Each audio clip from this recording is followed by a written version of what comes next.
अंदाज नया, माध्यम नया, पॉलिटिक्स वाला, आओ राजनीति करें। नमस्कार, आप देख रहे हैं पॉलिटिक्स वाला पीएम टाइम और मैं पंकज मुकाती। मध्य प्रदेश में भारतीय जनता पार्टी अपना नया प्रदेश अध्यक्ष चुनने के लिए रात दिन एक किए हुए है। क्या है कारण कि मध्य प्रदेश में तमाम चेहरों के बाद 29 में से 29 लोकसभा सीट जीतने और बहुमत से सरकार बनाने के बावजूद प्रदेश अध्यक्ष का मामला नहीं निपट रहा। दरअसल प्रदेश अध्यक्ष के मामले में भारतीय जनता पार्टी इस बार कुछ नया करना चाहती है और ये नया करना ये है कि Bharatiya Janata party social engineering के साथ साथ क्षेत्रवार, इलाके के वार कुछ नया करना चाहती है, जो भारतीय जनता पार्टी हमेशा करती है। इस बार भारतीय जनता पार्टी का नया अध्यक्ष 3 जातियों में से किसी एक से चुना जाना है और ये 3 वर्ण से, आप मानिए कि 3 वर्ण में से एक से चुना जाना है और ये 3 वर्ण है क्षत्रिय, ब्राह्मण या वैश्य, क्योंकि ओबीसी के मुख्यमंत्री मोहन यादव बन चुके हैं। तो इन 3 वर्ण में से यानी कि क्षत्रिय, ब्राह्मण और वैश्य, इसमें से कोई एक अध्यक्ष चुना जाना है। दूसरा जो बड़ा मंथन चल रहा है वो इस बात पर है कि किस इलाके से इस बार प्रदेश अध्यक्ष चुना जाना है। दरअसल अभी तक ज्यादातर प्रदेश अध्यक्ष मालवा, निमाड़ या मध्य भारत से या मध्य प्रदेश के मध्य वाले हिस्से से चुने जाते रहे हैं। इस बार पार्टी का मकसद ये है कि आने वाले 3 सालों तक किसी ऐसे इलाके से अध्यक्ष को चुना जाए जहां अभी भी कांग्रेस ज्यादा वोट लेती है या मजबूत है। ऐसे 3 इलाके यहाँ पर दिखाई देते हैं हमें। ग्वालियर चंबल के इलाके में ज्योतिरादित्य सिंधिया के भाजपा में आने के बावजूद यहाँ अभी भी कांग्रेस का ठीक ठाक वोट बैंक है। इसके अलावा दूसरा इलाका है विंध्य का। अभी भी रीवा, सतना के कई इलाकों में और या इस पूरे इलाके में कांग्रेस का ठीक ठाक वजूद है। तीसरा इलाका होता है बैतूल से लेकर छिंदवाड़ा तक। यहाँ पे कमलनाथ की सक्रियता और पूरे इलाके में आज भी कांग्रेस का वोट बैंक ठीक ठाक है। इस बार भारतीय जनता पार्टी प्रदेश अध्यक्ष के लिए इन 3 इलाकों से यानी कि ग्वालियर चंबल, रीवा, सतना यानी कि विंध्य और तीसरा बैतूल से छिंदवाड़ा तक के इलाके से अध्यक्ष चुनना चाहती है। इन 3 इलाकों में से किसी एक इलाके से अध्यक्ष चुनना चाहती है ताकि लंबे समय से जो कांग्रेस का गढ़ है उसे ढाया जा सके। छिंदवाड़ा में जैसा कि हम सब जानते हैं कि कमलनाथ का गढ़ है, छिंदवाड़ा से बैतूल तक वो अपनी मौजूदगी रखते हैं, अपना मजबूत आधार रखते हैं।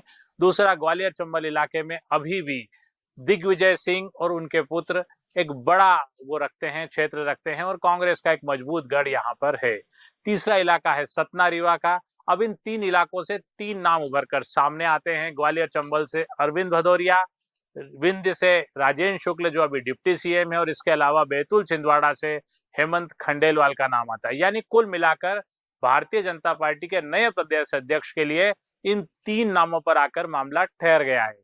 जब पार्टी ने नाम तय कर लिए, क्षेत्र तय कर लिए हैं, तो फिर क्या मामला है कि फाइनल नाम नहीं हो पा रहा है। दरअसल जानकारी के मुताबिक अरविंद भदौरिया जो विधायक हैं, मंत्री रह चुके हैं और सबसे ज्यादा समय तक भारतीय जनता पार्टी संगठन में सक्रिय रहे हैं।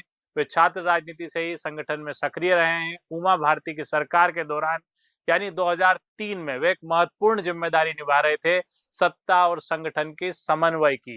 यानी इन सब में अभी अरविंद भदौरिया एकमात्र मध्य प्रदेश में ऐसे नेता हैं जो लगातार संगठन में 25 साल से ज्यादा समय से सक्रिय हैं। अरविंद भदौरिया के नाम पर लगभग सहमति थी। भाजपा कोर कमेटी ने भी अरविंद भदौरिया के नाम पर सहमति बनाई थी।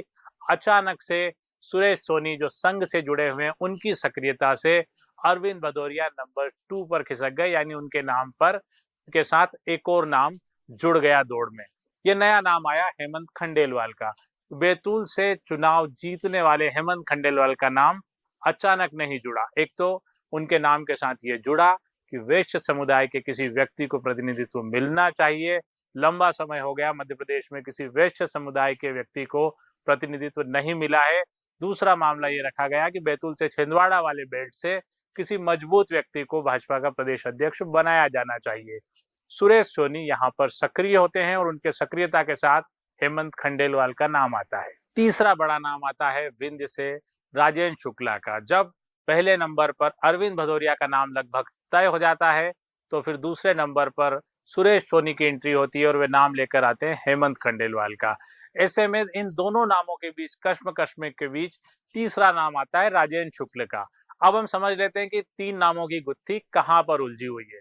दरअसल अरविंद भदौरिया के नाम पर पूरे संगठन और आरएसएस का यानी कि संघ का भी पूरा श्रेय था और सबकी इसमें सहमति थी कि अरविंद भदौरिया प्रदेश अध्यक्ष के लिए एक मजबूत नाम है और ये सक्रियता दिखा सकते हैं। अरविंद भदौरिया उम्र के लिहाज से भी जिस तरह से भाजपा चाहती है कि नया नेतृत्व और युवा नेतृत्व हो, 54 साल के हैं, इस हिसाब से माना जाता है कि 54 साल के अरविंद भदौरिया मजबूत नाम थे। फिर अचानक सुरेश सोनी कैसे सक्रिय हुए और वो क्यों हेमंत खंडेलवाल का नाम लाए? दरअसल मुख्यमंत्री मोहन यादव और सुरेश सोनी दोनों की पसंद अरविंद भदौरिया न होकर हेमंत खंडेलवाल हैं, क्योंकि सुरेश सोनी ये चाहते हैं कि जैसा कि हम सब जानते हैं कि मोहन यादव को मुख्यमंत्री बनाने में सुरेश सोनी की बड़ी भूमिका है। ऐसे में मोहन यादव यानी कि मुख्यमंत्री और सुरेश सोनी दोनों ये चाहते हैं कि सत्ता और संगठन पर दोनों पर उनकी पसंद का कोई व्यक्ति काबिज हो। जब अरविंद भदौरिया का नाम नंबर 2 पे आता है, सुरेश सोनी हेमंत खंडेलवाल का नाम लाते हैं, तो ऐसे में राजेंद्र शुक्ला का नाम कहां से आता है ये जान लेना बेहद जरूरी है। राजेंद्र शुक्ला अभी मध्य प्रदेश में उप मुख्यमंत्री हैं। राजेंद्र शुक्ला का नाम खुद केंद्रीय संगठन और प्रधानमंत्री की पसंद का बताया जाता है और वहां से ये नाम फिर शामिल होता है। यानी कि अब तीन नाम हैं, जिसमें सबसे पहला नाम राजेंद्र शुक्ला का जो प्रधानमंत्री और केंद्रीय संगठन की पसंद है, दूसरा नाम है हेमंत खंडेलवाल का जो संघ और सुरेश सोनी और मुख्यमंत्री की पसंद है, और तीसरा नाम है अरविंद भदौरिया का जो संगठन और संघ के कुछ हिस्सों की पसंद है। यानी कि इन तीन चेहरों में से भी किसी एक नाम पर भाजपा प्रदेश अध्यक्ष की मोहर लगनी है।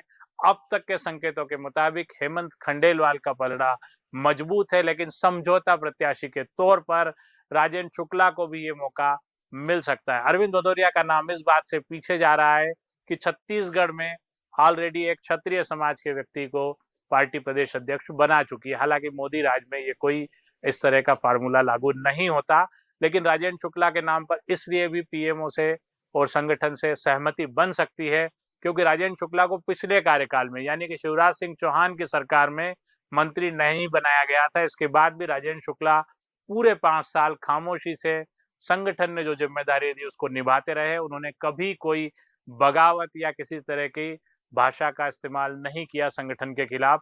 ऐसे में माना जा रहा है कि राजेंद्र शुक्ला अमित शाह और संगठन की पसंद है और वे भी प्रदेश अध्यक्ष बन सकते हैं। 2 दिन पहले राजेंद्र शुक्ला मध्य प्रदेश के उप मुख्यमंत्री प्रधानमंत्री नरेंद्र मोदी से मुलाकात करके आए। इसके बाद ये सरगर्मी और तेजी से बढ़ी है।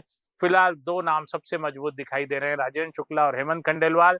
तीसरे नंबर पर अरविंद भदौरिया। यानी इन 3 नामों में से कोई एक भारतीय जनता पार्टी का प्रदेश अध्यक्ष बनेगा। दिल्ली चुनाव के परिणाम के बाद सबको इंतजार है मध्य प्रदेश के अध्यक्ष के परिणामों का, चुनाव परिणामों का। आज के लिए इतना ही। अगली बार फिर किसी ऐसे ही राजनीतिक विश्लेषण के साथ आपसे रूबरू होंगे। धन्यवाद, शुक्रिया। आपकी प्रतिक्रिया हमें हमारे मोबाइल नंबर 7000274400 पर व्हाट्सएप कर सकते हैं। चैनल को लाइक और सब्सक्राइब जरूर करें।